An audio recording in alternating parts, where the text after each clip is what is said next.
সুমনল একাডেমির পক্ষ থেকে স্বাগতম। তো আজকের বিষয় হচ্ছে তামাদি আইন।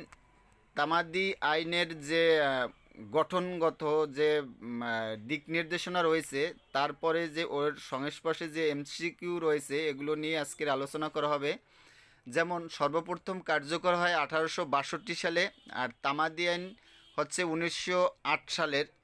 তো প্রশ্ন হচ্ছে, তামাদি সর্বপ্রথম আইনে পরিণত হয় 1859 সালে, না 1862 সালে, না 1871 সালে, না 1908 সালে? অ্যান্সার হচ্ছে 1859 সালে তামাদি আইন আইনে পরিণত হয়। তামাদি আইন সত্য সৃষ্টি করে, অধিকার সৃষ্টি করে, না সত্য আদায়ের সময়সীমা স্থির করে, না সবগুলো? অ্যান্সার হচ্ছে গ, অর্থাৎ সত্য আদায়ের সময়সীমা স্থির করে। দেওয়ানি মামলার তামাদির বিষয়টি? অ্যান্সার হচ্ছে ঘ, অর্থাৎ অধিকারের প্রশ্নে প্রশ্নে দেওয়ানি মামলার তামাদির বিষয়টি। এরপরে 4 নম্বর এমসিকিউতে বলা হয়েছে, সর্বপ্রথম তামাদি আইন কার্যকর হয় কত সালে? অ্যান্সার হচ্ছে গ, অ্যান্সার হচ্ছে ক, অর্থাৎ 1908 সালে।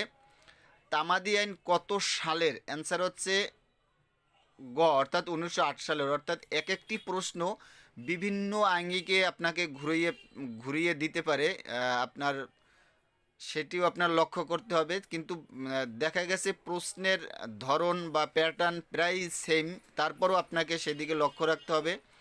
তামাদি আইন কার্যকর হয় 1909 সালের 1 জানুয়ারি। এখন প্রশ্ন হচ্ছে, তামাদি আইন কার্যকর হয় কত সালে? অ্যান্সার হচ্ছে 1909 সালের 1 জানুয়ারি। এরপরে হচ্ছে তামাদি আইন 1908 সালের 9 নং আইন। তো প্রশ্ন হচ্ছে, তামাদি আইন কত নং আইন? অর্থাৎ 1908 সালের 9 নং আইন। তামাদি আইনের মোট ধারা হচ্ছে 29টি। প্রশ্ন হচ্ছে, তামাদি আইনে মোট ধারা কয়টি রয়েছে? অ্যান্সার হচ্ছে ঘ, 29টি। তামাদি আইনের 183টি অনুচ্ছেদ রয়েছে। প্রশ্ন প্রশ্ন হচ্ছে, তামাদি আইনে অনুচ্ছেদ কতটি? অ্যান্সার হচ্ছে খ, অর্থাৎ 183টি। এরপরে বলা হয়েছে, তামাদি আইনের 3টি তফসিল আছে। প্রশ্ন আসতে পারে, তামাদি আইনের তফসিল কতটি? অ্যান্সার হচ্ছে গ, 3টি। এরপর হচ্ছে, তামাদি সময়সীমা প্রথম তফসিলে 183টি অনুচ্ছেদের মধ্যে উল্লেখ আছে। এখন প্রশ্ন হচ্ছে, কত নম্বর তফসিলে নির্ধারিত তামাদির মেয়াদের পর দায়েরকৃত মামলা খারিজ হইবে? অ্যান্সার হচ্ছে ক, অর্থাৎ প্রথম তফসিল। এরপরে বলা হয়েছে, তামাদি আইন একটি পদ্ধতিগত আইন। প্রশ্ন হচ্ছে, তামাদি আইন কোন ধরনের আইন? অ্যান্সার হচ্ছে খ, পদ্ধতিগত আইন। এরপরে বলা হয়েছে, মামলা, আপিল ও দরখাস্ত তামাদি সম্পর্কে কোন অধ্যায় বলা হয়েছে? অ্যান্সার হচ্ছে গ, 2য় অধ্যায়ে। তামাদি আইন প্রযোজ্য হয় না ফৌজদারি মূল মামলার ক্ষেত্রে, যেমন 1872 সালের চুক্তি আইন 25 ধারার ক্ষেত্রে। এরপরে রয়েছে 1869 সালের বিবাহ বিচ্ছেদ আইনের ক্ষেত্রে, 1869 সালের বিবাহ বিচ্ছেদ আইনের ক্ষেত্রে। তো প্রশ্ন হচ্ছে, কোন ক্ষেত্রে তামাদি আইন প্রযোজ্য নয়? অ্যান্সার হচ্ছে ঘ, অর্থাৎ সবগুলো। বিবাহ বিচ্ছেদ আইন 1869। এরপরে বলা হয়েছে 1872 সালের চুক্তি আইনের 25 ধারা। এরপর বলা হয়েছে মূল ফৌজদারি মামলা, অর্থাৎ এখানে অ্যান্সার হবে ঘ, সবগুলোই। তো প্রশ্ন হচ্ছে, তামাদির বিধান নিচের কোন ক্ষেত্রে প্রযোজ্য হয় না? অ্যান্সার হচ্ছে গ, অর্থাৎ মূল ফৌজদারি মামলায়। প্রশ্ন হচ্ছে, তামাদি আইনের 5 ধারা প্রযোজ্য হবে না? অ্যান্সার হচ্ছে ঘ, উপরের সবগুলো, অর্থাৎ বিশেষ আইনের তামাদির মেয়াদের ক্ষেত্রে, বিশেষ ক্ষমতা আইন 1974 এর ক্ষেত্রে, অর্থ ঋণ আদালত আইনের ক্ষেত্রে। এরপরে বলা হয়েছে, তামাদি আইন প্রযোজ্য হয়, অর্থাৎ দেওয়ানি মূল মামলার ক্ষেত্রে, দেওয়ানি আপিল রিভিশন এর ক্ষেত্রে, ফৌজদারি আপিল রিভিশনের ক্ষেত্রে। তামাদি আইন অ্যান্সার হচ্ছে গ নম্বর, অর্থাৎ সত্য আদায়ের সময়সীমা স্থির করে। দেওয়ানি মামলার তামাদির বিষয়টি? অ্যান্সার হচ্ছে ক, অর্থাৎ আইন ও ঘটনার মিশ্র প্রশ্ন। প্রশ্ন হচ্ছে, তামাদি আইন কোন ধরনের আইন? অ্যান্সার হচ্ছে খ, পদ্ধতিগত আইন। এরপরে বলা হয়েছে, তামাদি আইনের তফসিল কতটি? অ্যান্সার হচ্ছে গ, 3টি। ফৌজদারি মামলা শুরুর ক্ষেত্রে তামাদি প্রযোজ্য নয়, এই বক্তব্যের ব্যতিক্রম কোনটি? অ্যান্সার হচ্ছে ঘ অর্থাৎ দণ্ডাদেশের বিরুদ্ধে আপিল দায়ের। এরপর বলা হয়েছে সর্বনিম্ন তামাদি 7 দিন, ফাঁসির রায়ের বিরুদ্ধে আপিল, সর্বোচ্চ তামাদি 60 বছর। তো প্রশ্ন আসতে পারে মৃত্যুদণ্ডের বিরুদ্ধে আপিল করার তামাদির মেয়াদ কত? অ্যান্সার হচ্ছে ক 7 দিন। সর্বোচ্চ তামাদির মেয়াদকাল কত বছর? অ্যান্সার হচ্ছে ঘ 60 বছর। 3 ধারায় বলা হয়েছে তামাদির মেয়াদান্তে মামলা ইত্যাদি খারিজ। তো এখানে বলা হয়েছে নির্দিষ্ট সময় সীমার পর মামলা আপিল এবং আবেদন দায়ের করলে উহা খারিজ হইবে।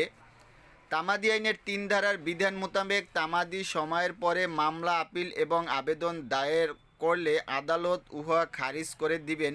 এক্ষেত্রে বিবাদী পক্ষ বা অপরপক্ষ বা প্রতিপক্ষ তামাদির প্রশ্ন নিয়ে কোনো আপত্তি উত্থাপন করুক আর নাই করুক, যেহেতু বিষয়টি আইন দ্বারা বাড়িত সেহেতু আদালত নিজ উদ্যোগে খারিজ করিয়ে দিবেন। এখন প্রশ্ন হচ্ছে কখন মামলা দায়ের করা হয়েছে বলে গণ্য হবে? আদালতের উপযুক্ত কর্মকর্তার নিকট আর্জি উপস্থিত করিলেই মামলা দায়ের করা হইয়াছে বলিয়া গণ্য হইবে। মামলা দায়েরকারী নিঃস্ব ব্যক্তি হইলে নিঃস্ব হিসাবে মামলা করিবার অনুমতির জন্য দরখাস্ত দায়েরের সাথে সাথেই মামলা দায়ের করা হইয়াছে বলিয়া গণ্য হইবে। প্রশ্ন হচ্ছে তামাদি আইনের 3 ধারায় মামলা আপিল এবং আবেদন খারিজ আদালতের কিরূপ ক্ষমতা? তামাদি আইনের 3 ধারায় মামলা আপিল এবং আবেদন খারিজ আদালতের জন্য বাধ্যতামূলক, কারণ উহা আইন দ্বারা বাড়িত। এক্ষেত্রে পক্ষগণ একমত হইয়া তামাদির সময় বাড়াইতে পারিবে না।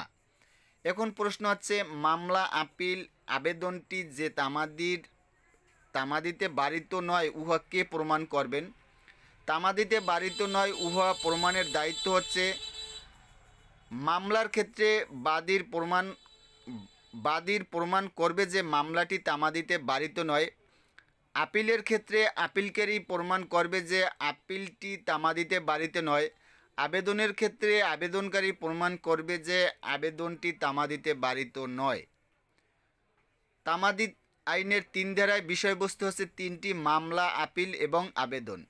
এখন প্রশ্ন হচ্ছে 3 ধারা অর্থাৎ 3 ধারাও অনেক ইম্পর্টেন্ট, তো এখান থেকে এমসিকিউ মাস্ট বি একটা থাকবেই। তো প্রশ্ন হচ্ছে 3 ধারা অনুযায়ী তামাদির বিষয়বস্তু হলো, অ্যান্সার হচ্ছে ঘ উপরের সবকটি। তামাদি আইনের সুনির্দিষ্টভাবে তামাদির মেয়াদ সংক্রান্ত বিধান নেই, অ্যান্সার হচ্ছে খ রিভিশনের জন্য। তামাদি মেয়াদ শেষে দায়েরকৃত কোনো মামলা 3 ধারার কারণে খারিজ হইবে। কোন ধারার কারণে খারিজ হইবে? অ্যান্সার হচ্ছে ঘ অর্থাৎ সত্যের মামলা, স্থাবর সম্পত্তির মামলা, অস্থাবর সম্পত্তির মামলা। এরপরে বলা হয়েছে তামাদি মেয়াদের পরে দেওয়ানি মামলা দায়ের করার ফল হচ্ছে, অ্যান্সার হচ্ছে গ মামলা খারিজ হবে। 3 ধারা অনুযায়ী তামাদির বিষয়বস্তু কয়টি? অ্যান্সার হচ্ছে খ 3টি। তামাদি আইনের 3 ধারা প্রযোজ্য হবে না, অ্যান্সার হচ্ছে গ উভয়, অর্থাৎ ফৌজদারি মূল মামলার ক্ষেত্রে এজাহার দায়েরের ক্ষেত্রে। তামাদির মেয়াদ শেষে দায়েরকৃত মামলার পরিণতি কি? অ্যান্সার হচ্ছে খ অর্থাৎ মামলা খারিজ হইবে।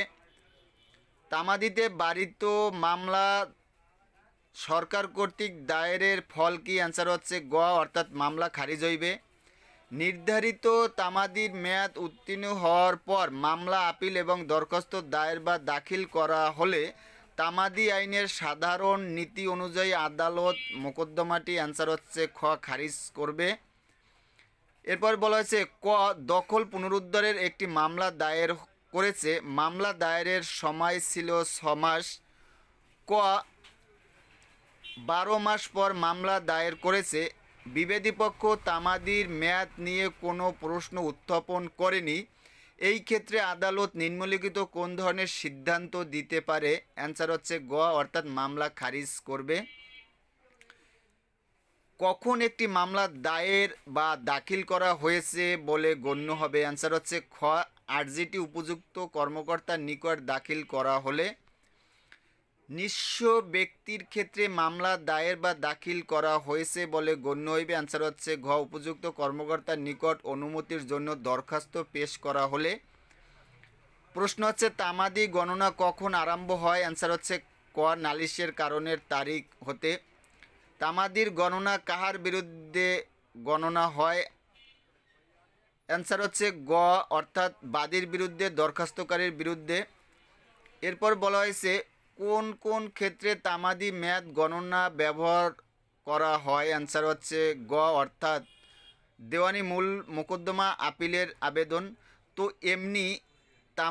এমনি চার ধারার মূল বিষয়বস্তু এবং এর সংস্পর্শে যে সমস্ত এমসিকিউ থাকতে পারে, এমনি প্রত্যেকটি সাবজেক্টের প্রত্যেকটি ধারার সংস্পর্শে ধারার যে বিস্তারিত আলোচনা, এরপরে ধারার যে সংস্পর্শে এমসিকিউ থাকতে পারে, এগুলোর আলোচনা সহ সকল নোট বার কাউন্সিলের জন্য, এমসিকিউর জন্য অলরেডি প্রস্তুত করা হয়েছে। তো আপনারা যদি কেহ নিতে চান তাহলে আমার উল্লেখিত হোয়াটসঅ্যাপ নাম্বারে যোগাযোগ করলে আমি দিতে পারবো।